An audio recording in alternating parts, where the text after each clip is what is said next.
I'm Jill Perry, and I'm Professor of Art History here at the Open University.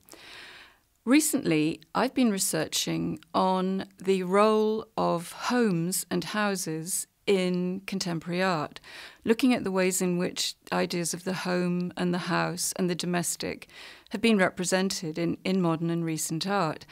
And one of the areas that I have been researching is the work of some contemporary British artists, including the work of someone called Roger Hiorns. Now today I want to look at an object that came from an extraordinary installation that Roger produced in South London.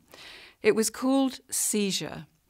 It was completed in 2008 and it was supported by the arts charity called Art Angel. What I have here is a tiny piece of this remarkable installation. It's a tiny piece of blue copper sulfate crystals. What Hiorns did was he poured tons of copper sulfate crystals into an abandoned ground floor flat in Southwark in South London. The project involved an enormous amount of research and engineering, and Hiorns spent a long time researching the effects of the crystals, what happened when they solidified. It was a risky operation. And in preparation for this project, Hiorns produced a whole series of plans, many of them kind of sketchy plans, many of them more carefully composed, that show how he conceived the copper sulfate solution actually entering the building through a kind of tank, and how he planned to reinforce the building so that it would withstand the strain of tons of heated copper sulfate solution. The crystal solution slowly solidified as the temperature dropped. And what happened in the end was that the walls, the floors, the sink, the lavatory, all parts of this internal space were covered with this carpet of solid blue crystalline structures. They were faceted, they protruded from various corners and angles, and it looked quite extraordinary. So why did the artist use crystals? Well, crystals have powerful metaphorical associations. They're often seen to be somewhere between the organic and the inorganic. They have a kind of liminal role. The copper sulfate solution started as a solution and ended up as this very strong, firm, encrusted material. It was also blue. Blue is a very evocative colour. Through the ages, blues had all sorts of symbolic meanings and associations. And to place this bright, almost iridescent blue in the middle of what is traditionally seen as a rather grey, so-called sink estate, had a very powerful effect. It's an effect that the artist himself saw as what he called a kind of re-staining. He saw this environment of a rather dilapidated estate scheduled for demolition as a rather sad, grey environment that spoke of social deprivation.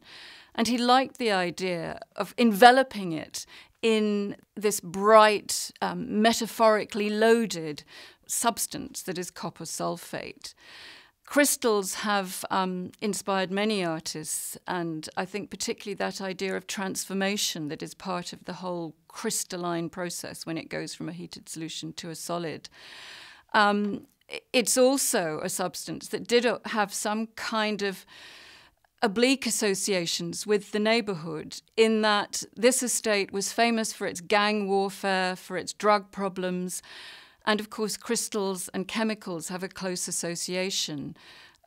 We all are familiar with the term crystal meth, for one of the perhaps most dangerous drugs that was used in this environment. The title, Seizure, references the idea of a shock, or in this case, obviously, a sudden transformation.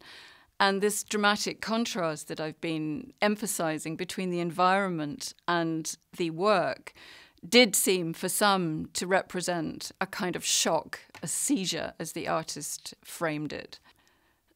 But a key aspect of this work is that it's, I think, a really interesting piece of installation art.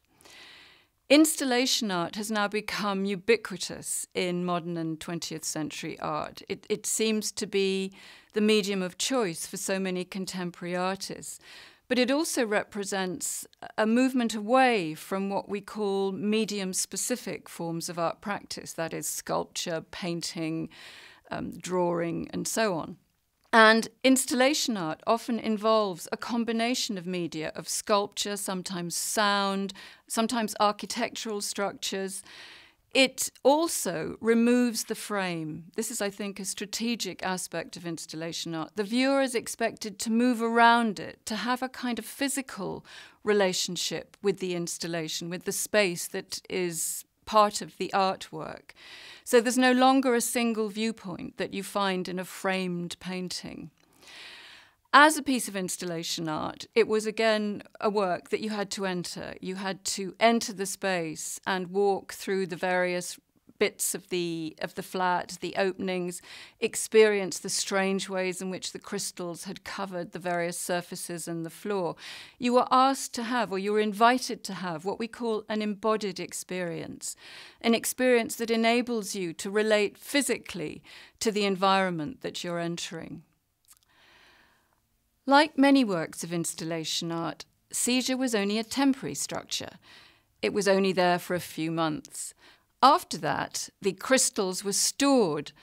But I've got some good news. If you'd like to see or get an idea of what it looked like, Yorkshire Sculpture Park has reconstructed a room of those blue crystals, which you can actually go and experience. I recommend that you go and see it and experience those extraordinary blue copper sulfate crystals for yourselves.